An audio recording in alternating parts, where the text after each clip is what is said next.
ایک دفعہ کا ذکر ہے کہ رامپور نامی گاؤں میں دو بہنیں رہتی تھیں جو کہ بہت قریب تھیں۔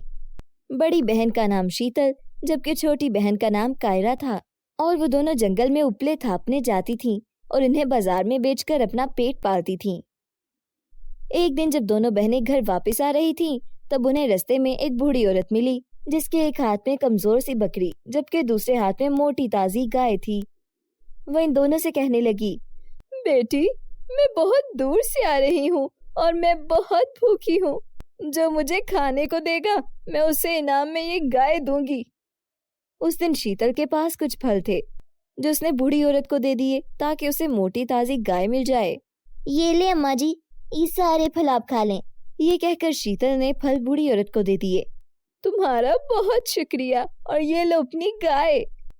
یہ کہہ کر اس بوڑھی عورت نے شیتل کو گائے کی رسی تھما دی۔ یہ دیکھ کر شیتل بہت خوش ہو گئی۔ پھر وہ بوڑھی عورت کہنے لگی، اب مجھے بہت پیاس لگی ہے، کوئی مجھے پانی پلا دے تو میں اسے انعام کے طور پر اپنی بکری دے دوں گی۔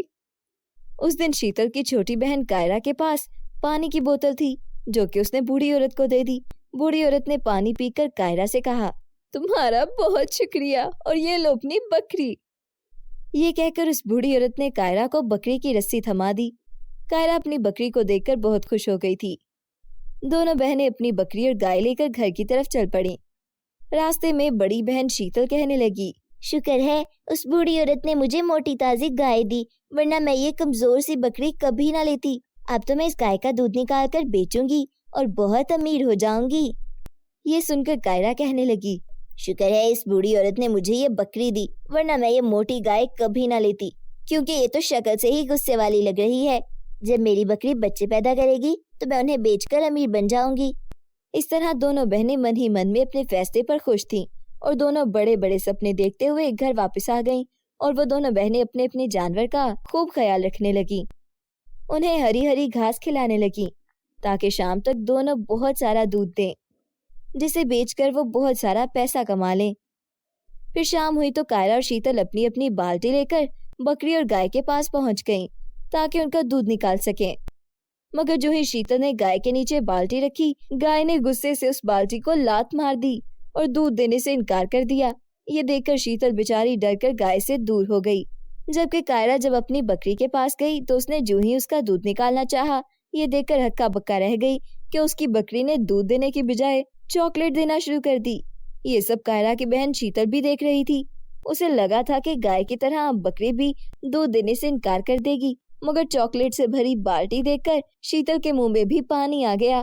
مگر گائے لینے کا فیصلہ اس کا اپنا تھا، اس لیے وہ گائے کو برا بھلا کہہ کر اپنی بے عزتی نہیں کرا سکتی تھی۔ شیتل نے کائرہ سے کہا، میری گائے نے آج دودھ نہیں دیا تو کیا ہوا، یہ کل ضرور دودھ دے گی۔ یہ کہہ کر وہ اپنے کمرے میں چلی گئی اور کائرہ نے چاکلیٹ بھری بالٹی اٹھائی اور اپنے کمرے میں آ گئی۔ اس نے سب سے پہلے خود وہ چاکلیٹ کھائی اور پھر اس چاکلیٹ کو بازار میں بیچ آئی، اور اس چاکلیٹ کے بدلے اسے بہت سارے پیسے ملے۔ پھر اگلے دن بھی کچھ ایسا ہی ہوا۔ شیتل کی گائے نے اسے کچھ نہیں دیا، جبکہ کائرہ کی بکری نے چاکلیٹ سے بالٹی بھر دی۔ یہ دیکھ کر شیتل من ہی من میں بہت پچھتانے لگی، مگر اس نے یہ سب کائرہ پہ ظاہر نہیں ہونے دیا، کیونکہ اسے یقین تھا جس دن اس کی گائے نے دودھ دیا وہ اسے بیچ کر بہت سارے پیسے کما لے گی۔ کائرہ کی بکری روز ہی چاکلیٹ سے بھری بالٹی دینے لگی اور یوں کائرہ کے پاس بہت سارے پیسے آنے لگے۔ یہ دیکھ کر شیتل اپنی گائے سے تنگ ہوئی تو وہ خود سے کہنے لگی، آج تو میں اس گائے کا دودھ نکال کر ہی رہوں گی، چاہے مجھے اس کے لیے کچھ بھی کرنا پڑے۔ یہ کہہ کر شیتل نے بالٹی اٹھائی اور گائے کے پاس پہنچ گئی اور اس کے نیچے بالٹی رکھ کر زبردستی گائے کا دودھ نکالنے لگی۔ یہ دیکھ کر اس کو سیلی گائے کو بہت غصہ آ گیا اور اس نے شیتل کو ایسی لات ماری کہ وہ بیچاری دور جا گری اور ہائے ہائے کرنے لگی۔ اپنی بہن کو اس حالت میں دیکھ کر کائرہ بھاگی چلی آئی اور بے ہوش شیتل کو کمرے میں لے گئی اور ڈاکٹر کو بلا لیا۔ اس دن گائے کے مارنے سے شیتل بیچاری کی ٹانگ ٹوٹ گئی اور وہ بستر پر پڑ گئی۔ یہ دیکھ کر شیتل کو غصہ آ گیا، ایسی گائے اس کی کس کام کی جو اسے دودھ ہی نہ دے سکے، وہ ایسی گائے کو رکھ کر کیا کرے گی۔ یہ خیال آتے ہی شیتل نے فوراً کسائی کو بلا کر اپنی گائے کو کاٹ ڈالا اور بازار میں اس کا گوشت بیچ دیا۔ شیتل کو اپنے لالچ کی سزا مل چکی تھی اور اسے احساس ہو چکا تھا کہ اس نے زیادہ کے لالچ میں اپنا ہی نقصان کر دیا تھا، جبکہ اس کی بہن نے لالچ نہیں کیا تھا۔ تبھی تو اس نے خوشی خوشی بکری لے لی اور چاکلیٹ بیچ کر بہت سارے پیسے کمانے لگی۔